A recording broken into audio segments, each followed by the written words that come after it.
Sampalue in the studio. How you doing this afternoon, Sampalue? Well, I look bit under the weather and what you done, you know, still make it come true, you know. For real, for real.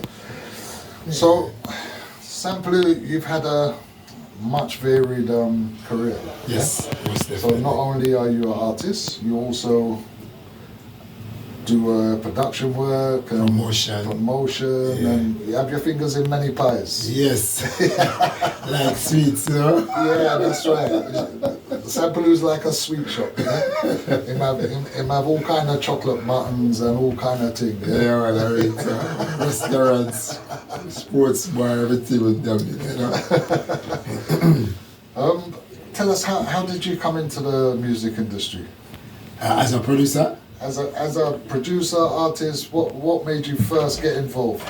Well, my old man, Phil Pratt, most people very much Phil Pratt, the owner of Scandal. Yeah. The likes of songs like Arch Brothers, Strange Things, My Heart Is Gone, alongside a lot of more prestigious artists, you know. That was an still my mentor, you know. Okay. Just watching what my father did.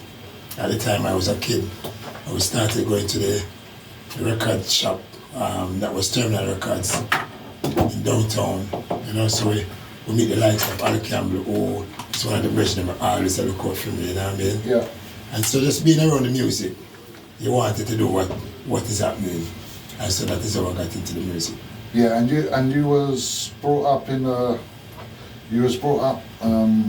Kingston, yeah? Yes, Anatone directly right to the western part of Kingston. Okay, and how was that growing up? Well, you know, it was an experience. Yeah. You know what I mean? We see the best of both worlds and we see the worst of everything. Yeah. You know what I mean? Yeah.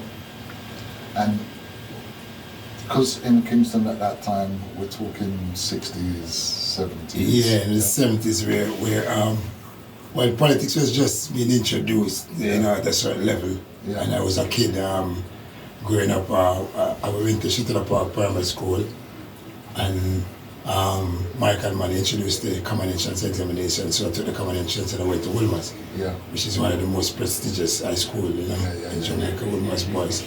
And so, you know, we get to interact, you know, with different parts of the society, you know what I mean? Yeah, but the experience was great because you learn what you were supposed to learn to keep ourselves going at this point, you know what I mean? Wilmers was famous for his music, like part of it as well, wasn't it? Yeah, and you know, when I went to Wilmers, there's a set of pictures in the hall, you know, with all of the greats. Edward Segun went there, Governor General Glasspool went there. You know what I mean? They was good in cricket and soccer, you know what I mean? That's right. I didn't play any sport really, other than class football, you know. Okay.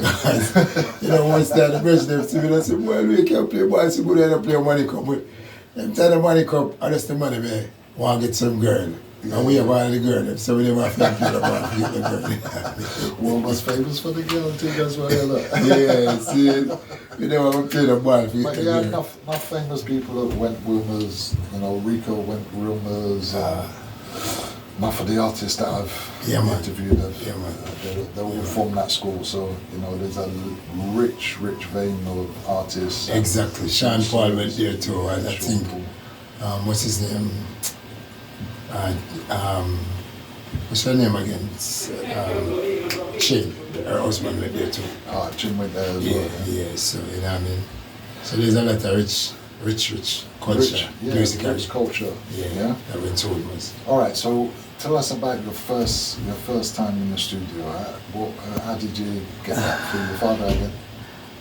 No, you know, well, Daddy done give you the energy already in terms of, you know, the inspiration. Yeah. But the first time I went to studio, I came back from Canada and started production. You know what I mean? So I was doing some work with Frankie Paul, Sanchez, Goats, you know.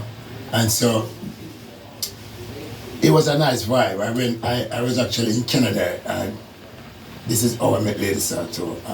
Well, like I said, tell most people, we meet Lady Star without knowing that it's Lady Star. Yeah. You know what I mean? Yeah. There was a cassette playing, and Frankie Paul was in the dance I was singing and Lady Side was singing and the two of them was going into it. But she didn't mention her name, you know what I mean? And so she was mentioning a friend of mine named Toulouse. Yeah. And so when I went to Jamaica, I started producing and one day came to the studio, you know? And I said, Toulouse boy, I'm here a girl. She rap, she sing, she DJ, she everything. You know, but she said, Toulouse, and they said, no man, my friend, my Lady Side, she love the word. I go for her, fearless, riding bike and go for her. And the rest of it, I history me and Lady Side, you know what I mean? And is that the first time you actually cut an album or a song or? No, well, I was doing songs with Funky Boy, like I mentioned before. Yeah. But when Lady Side came on the scene, I think that was it for me. Basically, we started giving Lady Side that attention more than everything else because I know she was a star. You know what I mean? Yeah. I listened to her prior to recording her, and I know she was a star from there. Yeah. And look how big she got in there. Yeah, man. Big, man. True superstar. All right, so coming back to your music itself, we're going to touch on the production side again. But let's come to your thing. Let's talk about Fair Weather Friend.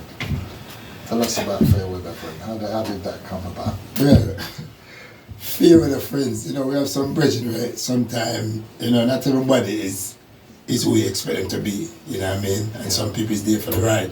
Yeah. But the song actually came about, like probably about 10 years ago or more. That's the concept. Okay. You know, I was listening to a song with Barry Salmon driving to Rochester, a song about friends. Yeah. And so when I actually went to him, I was watching the weather forecast and the gentleman